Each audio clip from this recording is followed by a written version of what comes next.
허성무 소장님 이제 박영수 특검의 상한가. 예. 예, 뭐 저는 박영수 특검을 이제 상한가로 드리게 된 게 사실 이제 특검 기간은 종료가 됐고 지금 공소 유지 기능만 남아 있는데 그 거대한 삼성이라는 기업의 그 거대한 법무팀 그리고 화려한 그 변호인단과 맞서서 정말 고전분투하고 있는 것이 아닌가. 그럼에도 불구하고 어제 그 12년이라는 중형을 그 이재용 부회장한테 구형을 했는데요. 정말 그 추상 같은 그 농고와 질타 이런 걸 봤을 때 아, 이분들은 참 대단하다 이런 생각이 들고 국민들의 공감을 얻기에 좀 충분한 것은 아니냐. 물론 뭐 법조 전문인들은 뭐 직접적 증거 부분이 좀 부족하다 이런 지적도 하는데 그럼에도 불구하고 최선을 다한 그런 법정 투쟁이 아니었느냐. 네. 예, 그래서 제가 상한가로 한번 골랐습니다. 네.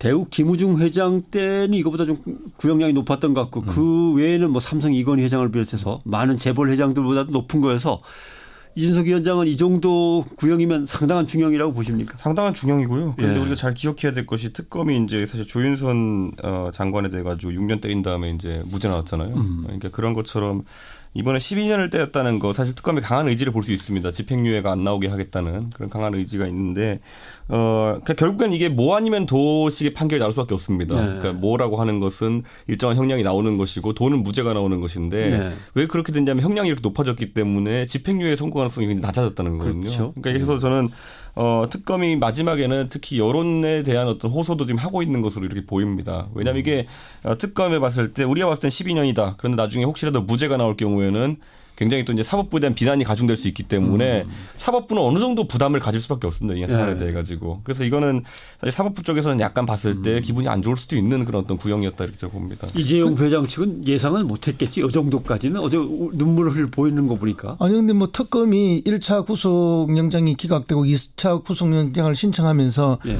뭐 특경법에 있어서 공금횡령이라든지 뭐 해외재산 도피 이런 걸 붙일 때 이미 이제 뭐 특검이 굉장히 독을 품었다는 걸 알게 됐을 거고요. 이 제목 자체가 50억 이상을 횡령한 거기 때문에 이미 10년 이상 10년이 최저거든요. 그렇기 때문에 10년 이상은 나올 거라고 자기들도 예상을 했을 거라고 저는 봅니다. 그런데 이제 이 부회장 측에서는 뭐 끊임없이 뇌물죄를 부인하고 있는데 그럼에도 불구하고 박근혜 대통령이 이 부회장을 3번이나 안가해서 독대를 했지 않습니까? 이 독대라는 것은 뭐 녹음 녹취도 없고 영상 촬영도 없는데 두 사람이 부인하면은 직접 증거, 스모킹 건이라는 게 있을 수가 없는 것이죠. 네. 그러니까 주변에 여러 정황 증거, 간접 증거를 통해서 판단할 수밖에 없는 것이고 그런 증거로 유죄 판결이 나온 사례도 이미 있는 것이고 또 아무리 형사 사건이라도 뭐 시체도 없는데 살인죄가 유죄로 나온 경우도 있거든요. 그래서 이번에 나오는 수많은 정황 증거나 간접 증거만으로도 유죄가 가능할 것이다. 저는 것이다. 그렇게 보고요. 만약에 이건희 부회장이 실세가 아니고 잘 모르는 사람이라면 그리고 그룹 내에서 의사결정 능력이 없는 사람이라면 박근혜 대통령이 이건희 부회장을 3번이나 불러서 이재용 부회장을 3번이나 불러서 독대할 이유가 없지 않습니까? 그렇다면 정말로 미전실에 최지성 실장을 불러서 독대를 해야죠. 그 국민 상식 아니겠습니까? 알겠습니다. 자, 상한가에 두 사람을 봤습니다. 박영수 그다음에 안철수 두 분이었습니다. 이번에는 하한가로 보죠. 허성무 소장은 누굴 고르셨습니까? 저는 뭐 요즘 굉장히 질타를 많이 받고 있는 박찬주 대장님. 예. 64 37기죠. 뭐 그분은 지금 뭐 하한가는 확실한 하한가인데. 독사파이시기도 하고. 그래서 이제 뭐 이분을 한번 골라봤습니다. 그러면 64 37기와 독사파를 고르신 겁니까? 예, 예. 예. 이준석 위원장께서는? 저는 뭐 잘못된 혁신위가 또 올라왔습니다. 그래요. 예. 박찬주 대장이 64 37기다. 그래서 더 건드리기 어려웠을 거고 더 전행을 해둘렀을 것이다. 아마 그런 얘기인 것 같습니다. 그렇습니다. 64 37기 독사파. 뭐 64 37기는 이제 박지만 씨하고 동기죠. 예. 그러다 보니까 64 입학할 때부터 언제나 화제의 대상이고 주목의 대상이기도 했습니다.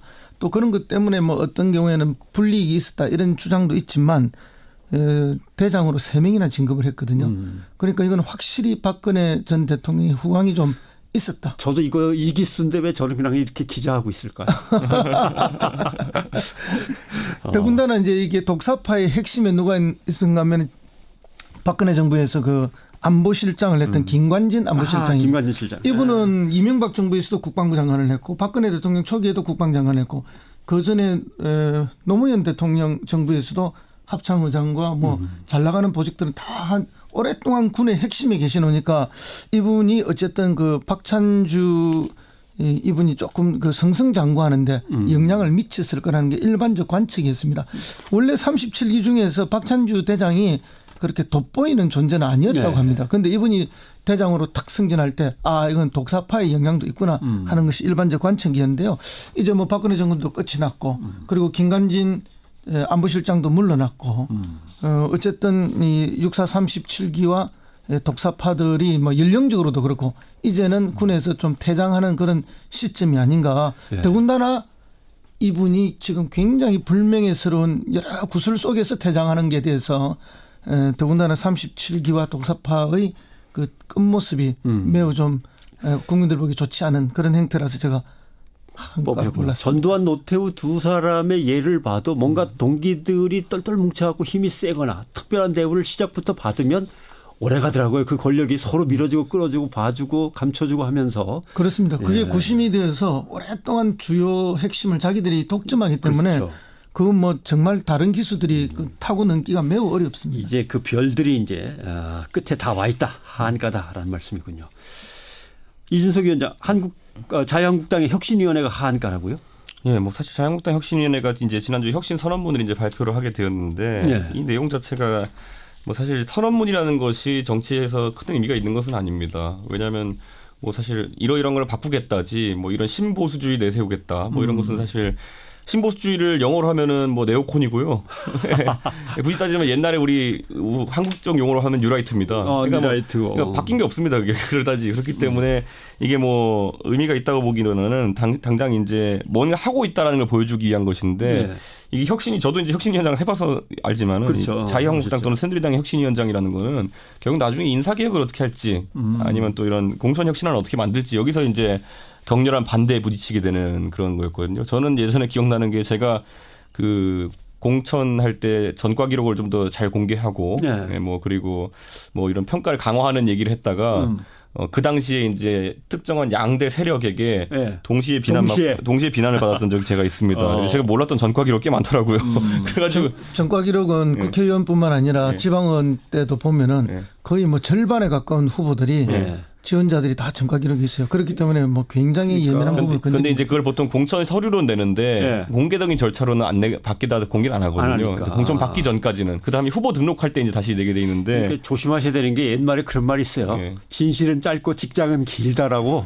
그렇죠. 그리고 진실을 말할 때가 가장 위험하다는 말도 있습니다. 그래가지고 그런 식으로 좀 이제 건드려야 될 걸 건드려야 되는데 지금은 좀 철학적인 면을 이제 혁신위가 건드리고 있거든요. 그런데 이 부분이 과연 앞으로 혁신위가 주목받게 하는데 도움이 되는 것이냐. 제가 말씀드렸지만 네오콘이나 뉴라이트라는 어떤 그런 구호가 중요한 게 아니지 않습니까? 지금 상황에서는 자유한국당의 고질적인 어떤 패거리주의적인 친박 그 문화 같은 것을 어떻게 청산할 것인가. 이제는 달라졌다 이런 걸 보여줘야 되는데 그걸 얘기하지 않는 이유는 그게 어렵기 때문입니다. 반사적으로. 지금 이 국정농단 사태 이후에 소위 말하는 친박이라고 불리는 분들 중에서 약간 영수급에 해당하시는 분들. 뭐 최 그분들 지금 전혀 지금 등장 안 하고 바짝 이제 엎드린 상태 아니겠습니까? 오히려 그러다 보니까 지금 그 부분들에 대해 가지고 뭐 규제를 하기도 어렵고 아니면 뭐 제재를 하기도 어려운 상황이기 때문에 딜레마적인 측면이 있고 그러다 보니까 심심하면 맨날 바른정당이나 때리고 있는 거 아니겠습니까? 혁신위원회가 혁신 선언문 내놨는데 바로 욕부터 먹고 하니까 뭐 하한가로 갈 수밖에 없는 것 같긴 한데 허 소장님은 혁신 선언문 보시면서 어떤 생각하셨습니까? 글쎄 뭐 아무런 감흥이 없죠. 감흥이 없으셨다. 왜 저런 걸 했을까 하는 그리고 뭐 그런 게 더 무서워요. 아무 생각 없었다. 혁신 선언문을 뭐 이렇게 발표하는 건 저는 세상에 또 처음이었어요. 그래서 왜 그랬을까? 그만큼 뭐 혁신이 잘 안 된다는 걸 반증하는 것은 아닌가 그런 생각도 들고요. 심지어 그런 혁신을 하겠다는 과정에 선언문을 발표하는 과정에 당 대표인분은 기자들이나 이런 게 주변의 이야기가 내년 지방선거는 전략공천을 많이 하겠다. 또 혁신위원장도 그런 이야기를 하지 않습니까? 경선에 의하면 정체성이 안 맞는 사람이 후보가 되는 경우가 많다. 그래서 전략공천이 전략공천을 하겠다는 것은 당내 민주주의에 부분적으로 좀 역행하는 거아닙니까? 역행이죠. 그러니까 이것은 혁신하고 반대로 가고 있지 않습니까? 그러면서 뭐 혁신 선언문을 낸다. 그 내용이 무엇이든지 간에 앞뒤 줄이 안 맞는 모습을 계속 보여주고 있다 이렇게 봅니다. 예전에 정체성이 안 맞는 인물을 쳐내기 위해서 전략공천을 강화하겠다고 했던 말을 했던 분이 누구냐면 친박이랑 이한구 공천관리위원장이었거든요. 그런 과정을 통해서 경선하면 당연히 이길 수 있는 유승민 의원을 쫓아내기 위해서 그런 말들을 했거든요. 정체성과 맞지 않는 뭐 이런 말들. 그러니까 사실 친박을 청산하고 혁신하겠다고 들어왔겠지만은 똑같은 방법을 쓴다고 한 겁니다. 이제. 예. 그 혁신을 위해서 모인 거는 아닌 것 같고 뭔가 대선 패배에 당을 빨리 수습하고자 모인 것을 이름이 혁신위원회로 붙인 거 아닌가 하는 생각도 드네요. 그렇습니다. 겨우 수습하려고 하는 수준이고요. 그럼에도 불구하고 내용적으로 크게 수습되지는 않는다. 왜냐하면 친박을 쳐내는 건 불가능하거든요. 불가능하다. 국민들에서 뽑힌 선출직 국회의원들을 누가 무슨 재주로 쳐내겠습니까? 결국은 다음 선거에서 국민들의 심판으로 쳐내지 않는 이상은 이렇게 당내 이런 작업 수준으로는 전혀 불가능합니다. 그러면 공천 혁신안이나 뭐 당무 감사나 아니면 새로운 인적 청산이나 뭐 더 이상 혁신위원회에 뭐 기대할 게 없어 보입니까? 이렇게 얘기할 수 있는 게 뭐냐면요. 공천 혁신이라는 거는 보통 우리가 누굴 자르는 게 중요하다고 생각할 수 있겠지만은 반대로 자르고 더 나은 사람 데리고 오는 게 되게 중요합니다. 그렇기 때문에 지난번 친박 공천이 실패가 그겁니다. 그래 그럼 친박이 마음에 안 드는 사람을 쳐냈어요. 그러면 그보다 나은 사람을 선보였을 때는 국민들이 호응해 줄 수 있습니다. 근데 그게 안 됐기 때문에 망했던 것이고 지금 홍준표 대표가 가진 고민도 그겁니다. 친박 청산을 해가지고 어쨌든 그 지방선거 때 새로운 인물들 줘야 되는데 그만큼 되는 인재풀들을 홍준표 지사가 관리하고 있었느냐. 그건 또 미지수이기 때문에 그거는 쉽지 않습니다. 지금. 예, 알겠습니다. 자, 뉴스쇼의 증권시장 뉴스닥 오늘 상한가 보도에는 박영수 특검과 그리고 안철수 전 대표가 올라왔고 하한가 보도에는 육사 37기 독사파 그리고 자유한국당의 혁신위원회가 하한가 보도에 올라왔습니다. 예, 두 분과도 여기서 인사드리겠습니다. 오늘 고맙습니다. 네, 감사합니다. 바른정당 이준석 노원병 당협위원장 그리고 세미래정책연구소의 허성무 소장이었습니다. 10년이 최저거든요. 그렇기 때문에 10년 이상은 나올 거라고 자기들도 예상을 했을 거라고 저는 봅니다. 그런데 이제 이 부회장 측에서는 뭐 끊임없이 뇌물죄를 부인하고 있는데 그럼에도 불구하고 박근혜 대통령이 이 부회장을 3번이나 안가해서 독대를 했지 않습니까? 이 독대라는 것은 뭐 녹음 녹취도 없고 영상 촬영도 없는데 두 사람이 부인하면은 직접 증거, 스모킹건이라는 게 있을 수가 없는 것이죠. 네. 그러니까 주변에 여러 정황 증거, 간접 증거를 통해서 판단할 수밖에 없는 것이고 그런 증거로 유죄 판결이 나온 사례도 이미 있는 것이고 또 아무리 형사 사건이라도 뭐 시체도 없는데 살인죄가 유죄로 나온 경우도 있거든요. 그래서 이번에 나오는 수많은 정황 증거나 간접 증거만으로도 유죄가 가능할 것이다. 저는 그렇게 보고요. 만약에 이건희 부회장이 실세가 아니고 잘 모르는 그런 법정 투쟁이 아니었느냐. 네. 그래서 제가 상한가로 한번 골랐습니다. 네. 대우 김우중 회장 때는 이거보다 좀 구형량이 높았던 것 같고 그 외에는 뭐 삼성 이건희 회장을 비롯해서 많은 재벌 회장들보다도 높은 거여서 이준석 위원장은 이 정도 구형이면 상당한 중형이라고 보십니까? 상당한 중형이고요. 그런데 예. 우리가 잘 기억해야 될 것이 특검이 이제 사실 조윤선 장관에 대해 가지고 6년 때린 다음에 이제 무죄 나왔잖아요. 그러니까 그런 것처럼 이번에 12년을 때렸다는 거 사실 특검이 강한 의지를 볼 수 있습니다. 집행유예가 안 나오게 하겠다는 그런 강한 의지가 있는데 그러니까 결국엔 이게 뭐 아니면 도식의 판결이 나올 수밖에 없습니다. 네. 그러니까 뭐라고 하는 것은 일정한 형량이 나오는 것이고 도는 무죄가 나오는 것인데 네. 왜 그렇게 됐냐면 형량이 이렇게 높아졌기 때문에 집행유예 선고 가능성이 굉장히 낮아졌다는 거거든요. 그렇죠. 그러니까 그래서 저는 특검이 마지막에는 특히 여론에 대한 어떤 호소도 지금 하고 있는 것으로 이렇게 보입니다. 왜냐하면 이게 특검에 봤을 때 우리가 봤을 땐 12년이다. 그런데 나중에 혹시라도 무죄가 나올 경우에는 굉장히 또 이제 사법부에 대한 비난이 가중될 수 있기 때문에 사법부는 어느 정도 부담을 가질 수밖에 없습니다. 이 사안에 대해 가지고. 그래서 이거는 사실 사법부 쪽에서는 약간 봤을 때 기분이 안 좋을 수도 있는 그런 어떤 구형이었다 이렇게 봅니다. 이재용 회장 측은 예상은 못했겠지. 이 정도까지는 어제 눈물을 보이는 거 보니까. 아니 근데 뭐 특검이 1차 구속영장이 기각되고 2차 구속영장을 신청하면서 뭐 특경범에 있어서 공금횡령이라든지 뭐 해외재산 도피 이런 걸 붙일 때 이미 이제 뭐 특검이 굉장히 독을 품었다는 걸 알게 됐을 거고요.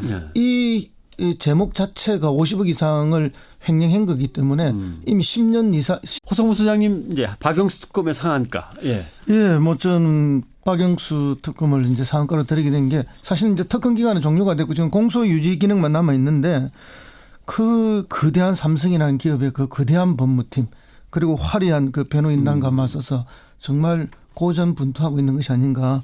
그럼에도 불구하고 어제 그 12년이라는 중형을 그 이재용 부회장한테 구형을 했는데요. 정말 그 추상 같은 그 농고와 질타 이런 걸 봤을 때 이분들은 참 대단하다 이런 생각이 들고 국민들의 공감을 얻기에 좀 충분한 것은 아니냐. 물론 뭐 법조 전문인들은 뭐 직접적 증거 부분이 좀 부족하다 이런 지적도 하는데 그럼에도 불구하고 최선을 다하는 사람이라면 그리고 그룹 내에서 의사결정 능력이 없는 사람이라면 박근혜 대통령이 이건희 부회장을 세 번이나 불러서 이재용 부회장을 세 번이나 불러서 독대할 이유가 없지 않습니까? 그렇다면 정말로 미전실에 최지성 실장을 불러서 독대를 해야죠. 그 국민 상식 아니겠습니까? 알겠습니다. 자, 상한가에 두 사람을 봤습니다. 박영수 그다음에 안철수 두 분이었습니다. 이번에는 하한가로 보죠. 허성무 소장은 누굴 고르셨습니까? 저는 뭐 요즘 굉장히 질타를 많이 받고 있는 박찬주 대장님, 예. 6437기죠. 뭐 그분은 지금 뭐 하한가는 확실한 하한가인데 독사파이시기도 하고. 그래서 이제 뭐 이분을 한번 골라봤습니다. 그러면 6437기와 독사파를 고르신 겁니까? 예. 이준석 위원장께서는 저는 뭐 잘못